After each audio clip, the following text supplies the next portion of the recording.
La tataraqqab furughal aghyari fa inna dzalika yaqta'uka aw wujudil muraqabati lahu fima huwa muqimuka fihi.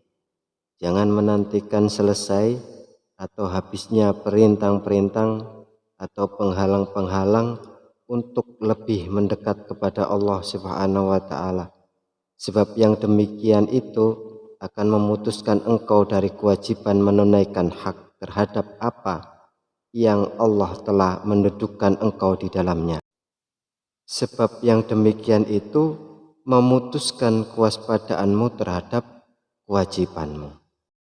Makanya kalau kita ingin melakukan amal, melakukan perbuatan atau laku-laku yang bisa mendekatkan diri pada Allah, maka jangan dijadikan alasan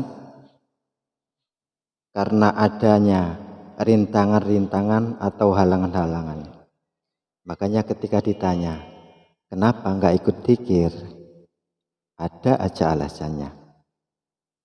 Yang katanya sibuk kek, yang katanya capek.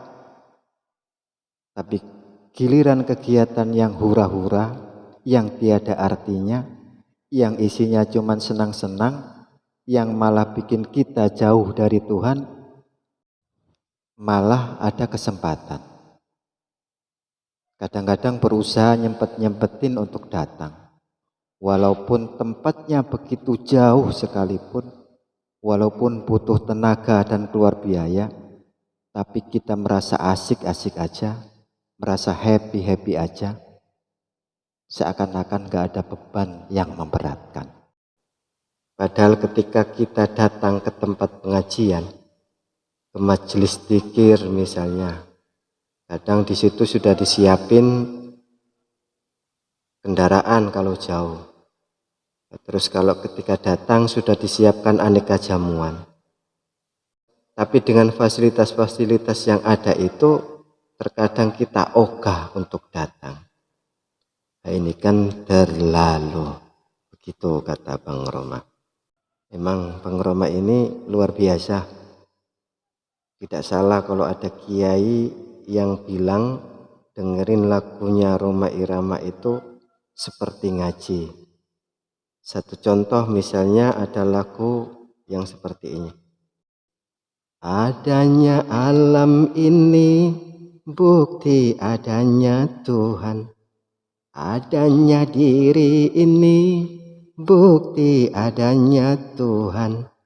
Yang buta mata hatinya. Dah cukup.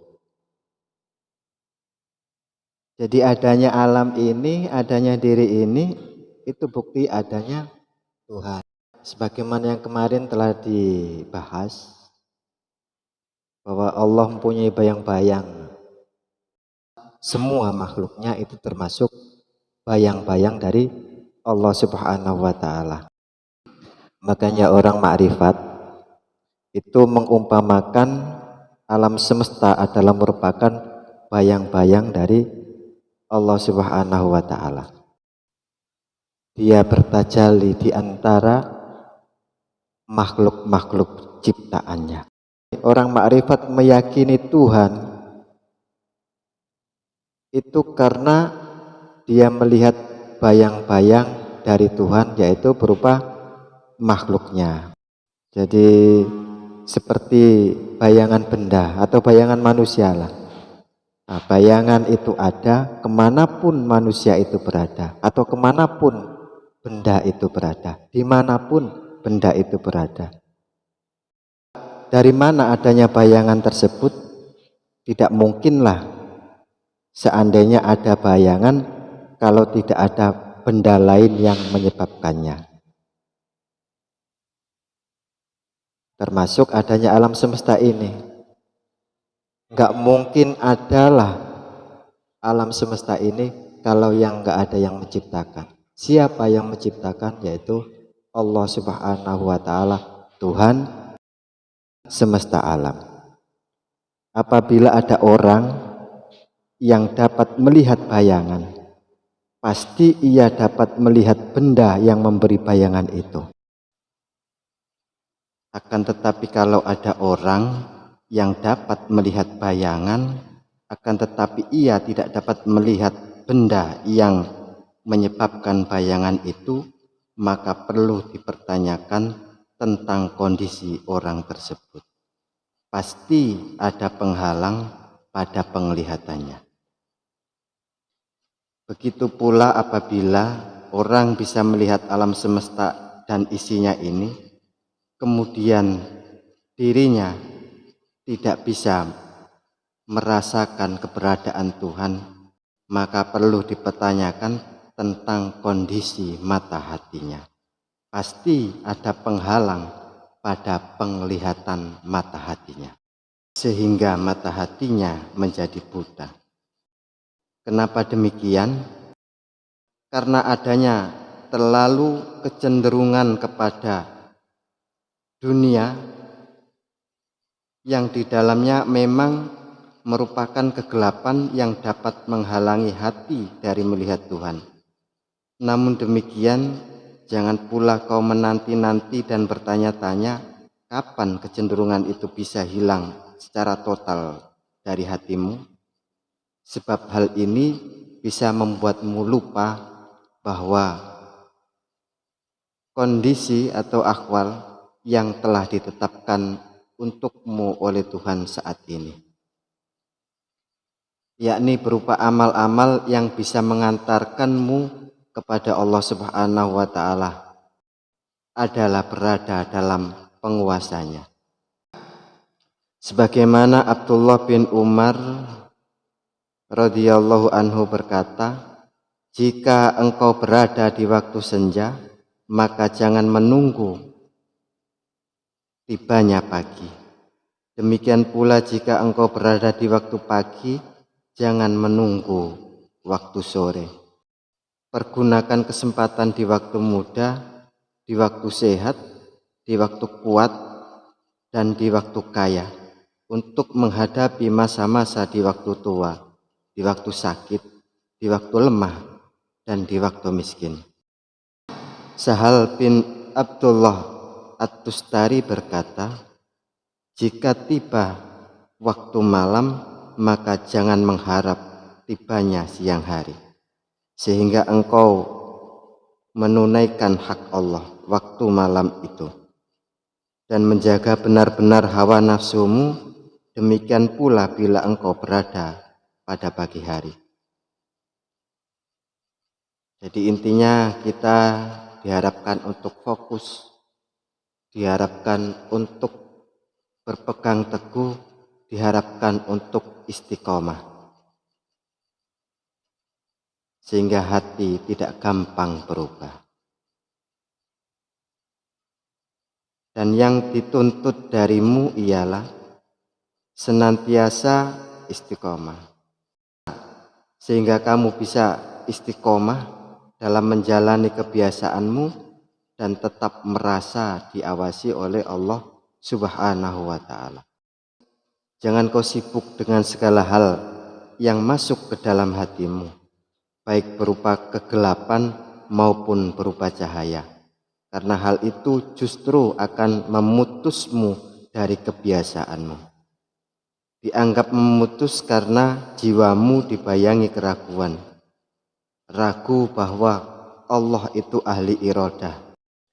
Tentunya kecenderungan-kecenderungan kepada dunia ini tidak mungkin lagi masuk dan sampai kepada Allah, sehingga menghalangi kita untuk wusul kepada Allah Subhanahu wa Ta'ala. Apalagi dengan banyaknya ibadah yang sudah kau lakukan selama ini, sehingga hatimu sibuk dengan bisikan dan gangguan ini. Mungkin ia harus membisikimu agar kau melupakan apa yang menjadi tujuanmu, atau agar kamu meninggalkan amal solehmu. Biasanya sebab kemunculan kecenderungan-kecenderungan kepada dunia ini adalah kotoran-kotoran keduniaan yang menghampiri hatimu. Dan ini adalah persoalan yang mau tidak mau harus kau hadapi. Dan memang dunia ini penuh dengan ujian, baik ujian berupa anugerah maupun musibah, sebagaimana firman Allah Subhanahu wa taala, wa nabluwakum bisyarri wal khairi fitnatan wa ilaihi turja'un. Kami, Allah Subhanahu wa taala, akan menguji kamu dengan keburukan dan kebaikan sebagian ujian, dan kepada kami kamu kembali.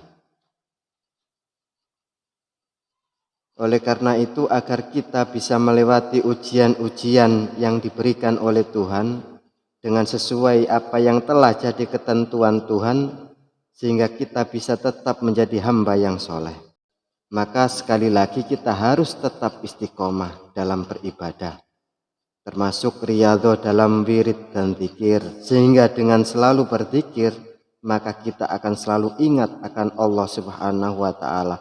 Tak sedetik pun kita biarkan hati kita untuk lupa kepada Allah Subhanahu wa taala dalam setiap desahan nafas kita, dan juga dalam setiap hal atau keadaan, baik dalam keadaan kekurangan maupun berlebihan, sehingga ketika mendapat anugerah dirinya tidak akan terlena dan lupa. Begitu pula sebaliknya, dirinya tidak akan putus asa ketika mendapat ujian berupa derita. Ketika dia mendapat ujian kenikmatan, dia akan bersyukur. Ketika dapat ujian penderitaan, maka dirinya akan bersabar.